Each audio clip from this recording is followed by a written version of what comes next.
you can consume much less food and still be energetic and maintain your weight levels. Your sugar values will not go up suddenly, you will not feel hungry for long periods of time. It gives you iron and it gives you a lot of fiber. So if you want to use your brain power and also physical activity, it'll work perfectly well.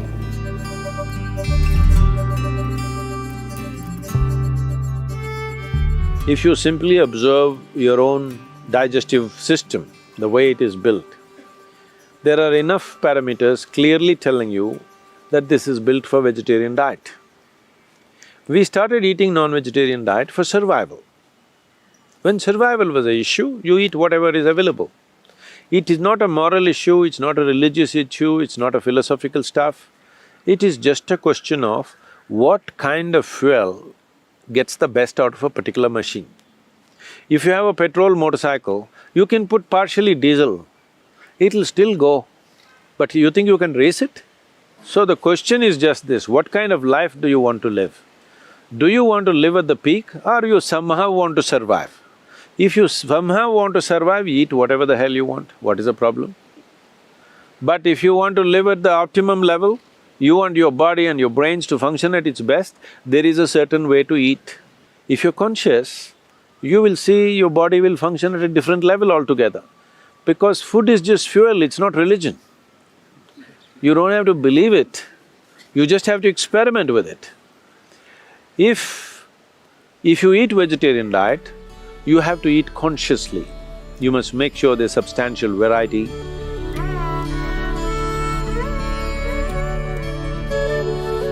Nutrition just does not mean just verifiable facts. Nutrition is about that which supports your life. So in those terms, the millets have a certain power to support human body in many different ways. Millets have the highest level of protein content among all cereals, and the calcium content, iron content and many micronutrients which you will not find in regular commercial wheat and rice that largely populations are consuming today.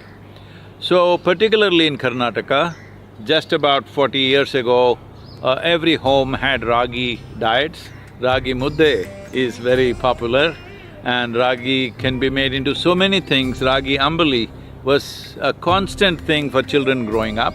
And ragi dosa, ragi roti, all these are very popular things. Just about anything that you can do with rice, you can also do with ragi, but we have fallen into one cereal trap, shifting at least 50% to millet diet. Even if you cannot go 100% because of travel and other things, even shifting 50%, you will see three things. One thing is your general health and level of energy will be way higher than what you're experiencing right now. Next thing is, you can consume much less food and still be energetic and maintain your weight levels.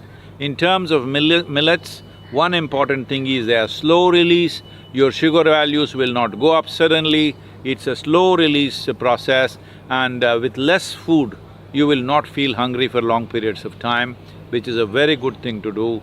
This is very easy, those of you who tend to fast and try to balance your diet by doing fastings and intermittent fastings and things like that, you will see millet is most supportive for that kind of lifestyle. And above all, millet is closely connected to the land in which you live. It is a natural aspect of the land and that is the best thing to consume because the land, the soil and your body are not three different things, they are one and the same. Will we get this now? Or will we get this only when we are buried? This is the only question. So millets should be brought into our lives. Every responsible citizen should do this for the well-being of their own health and well-being and for the well-being of the country and the world and the ecological diversity of the planet. And especially if you have growing children, millet is a must in your home.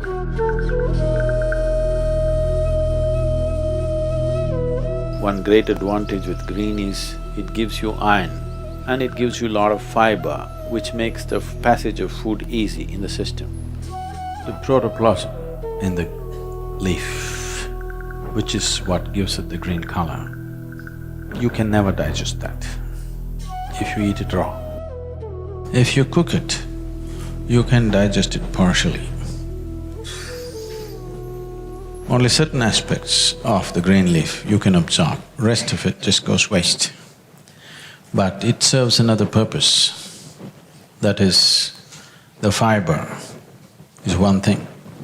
And if sufficient green leaf is eaten, even uncooked green leaf, if it's eaten, it works like a brush. It takes away the mucus in your digestive tract. You have seen, if you have dogs or cats at home, once in a way they will eat grass. That is not their diet.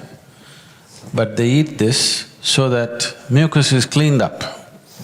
They are all conscious enough to know when their system is loaded with mucus. Human beings, too much mucus here, so they're not able to notice it. Otherwise, you're supposed to notice it. One of the most important aspects of eating the green is it ensures that unnecessary impurities don't remain in the body. So it needs at least 24 hours or at least 18 to 20 hours before it can work like that. So if you eat greens, you must eat early in the day so that next day it works as a good laxative and it clears up everything. So if you eat it in the night, you don't benefit from that. You must eat it early in the day.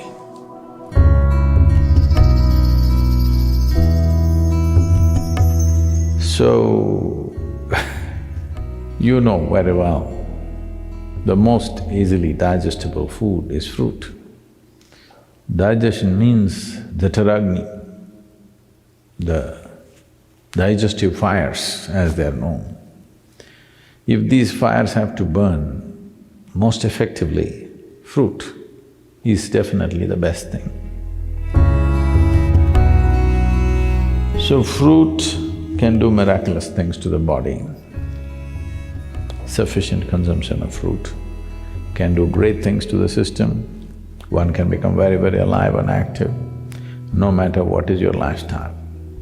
But if you're doing very menial kind of job, let's say you're digging outside every day physically, not with a machine, but you're physically digging and doing very hard work, then you may find every 2 hours you get hungry because of the fruit.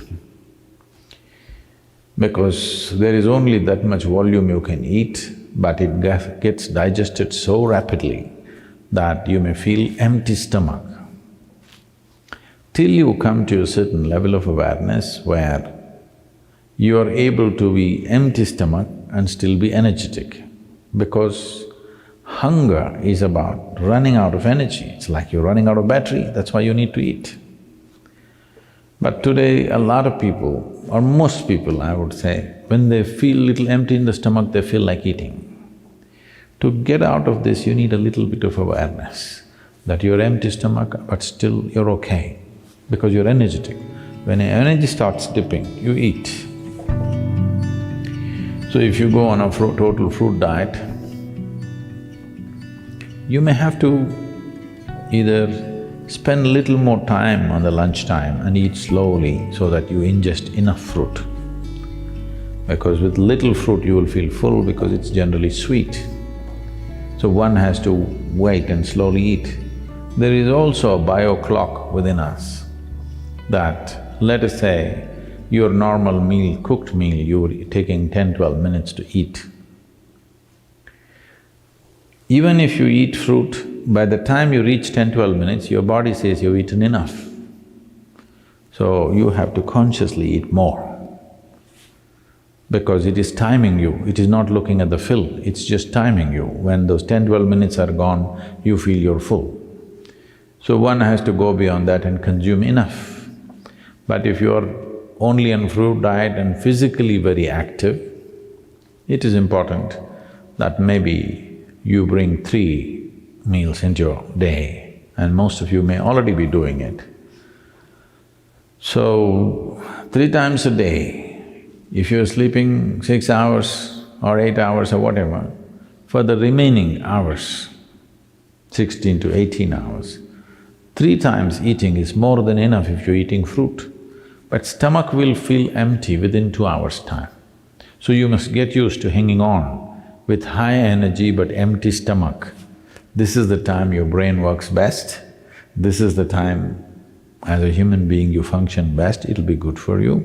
So if you want to use your brain power and also physical activity, it'll work perfectly well. Yes, fruit will make a wonderful difference, especially in today's world, it's very important because we value a human being, in the work areas I'm saying.